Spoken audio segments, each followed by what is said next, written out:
প্রায় এক যুগ নির্বাসিত থাকার পর দেশের মাটিতে পা রেখেই রাজধানীর জিয়া উদ্যানে বিএনপির প্রতিষ্ঠাতা শহীদ রাষ্ট্রপতি জিয়াউর রহমানের মাজারে শ্রদ্ধা জানাতে আসেন যুক্তরাষ্ট্রের ফ্লোরিডা বিএনপির সভাপতি ইমরানুল হক চাকলাদার। দীর্ঘদিন প্রবাস থেকে আজকে আমি বাংলাদেশে আমার জন্মভূমিতে অবতরণ করেছি।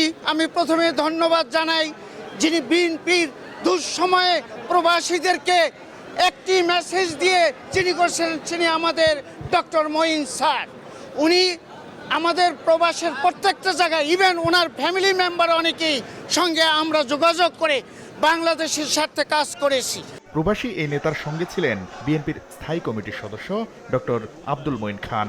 ফাতেহা পাঠ ও দোয়া শেষে তিনি বলেন, সদিচ্ছা থাকলে বর্তমান সরকারের পক্ষে 6 মাসের মধ্যেই জাতীয় নির্বাচন আয়োজন করা সম্ভব। 3 মাসের মধ্যে 90 দিনের ভিতরে যদি একটি সুষ্ঠু নিরপেক্ষ নির্বাচন করা সম্ভব হয়ে থাকে, যে নির্বাচনটি ছিল বাংলাদেশে 53 বছরের ইতিহাসে সম্ভবত সর্বশ্রেষ্ঠ নির্বাচন, তাহলে আজকে কেন আগামী 6 মাসের মধ্যে নির্বাচন করা সম্ভব না? জাতীয় প্রেস ক্লাবের সামনে আয়োজিত নাগরিক সমাবেশে অন্তর্বর্তী সরকারকে দ্রুত নির্বাচনের তারিখ ঘোষণার আহ্বান জানান বিএনপি চেয়ারপারসনের উপদেষ্টা জয়নুল আবেদিন ফারুক। দ্বিতীয় স্বাধীনতার সম্মান আপনাকে অক্ষুণ্ণ রাখতে হলে অনতিবিলম্বে নির্বাচনের তারিখ আপনাকে ঘোষণা করতে হবে।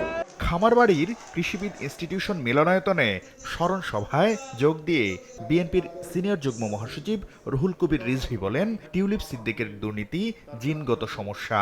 টিউলিপ লেখাপড়া করেছে ইংল্যান্ডে, ওখানে লেখাপড়া করে এমপি হওয়ার পরেও তার জেনেটিক্যাল যে লাইন, এই লাইন সে ক্রস করতে পারেনি।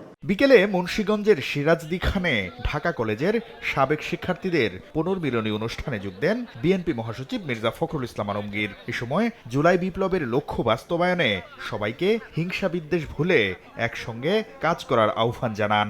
ছাত্র জনতার অভ্যুত্থানের মধ্য দিয়ে অনেক রক্তপাত হয়েছে, অনেক ছেলেদের প্রাণ দিতে হয়েছে। সকলে একসাথে হয়ে যেন আমরা সমস্ত হিংসা বিভেদ ভুলে গিয়ে আমরা যেন একটা নতুন বাংলাদেশকে আবার সামনের দিকে এগিয়ে নিয়ে যেতে পারি।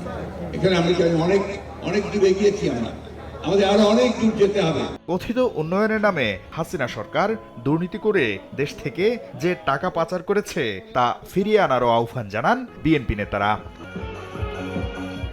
শাকির আহমেদ, সময় সংবাদ, ঢাকা।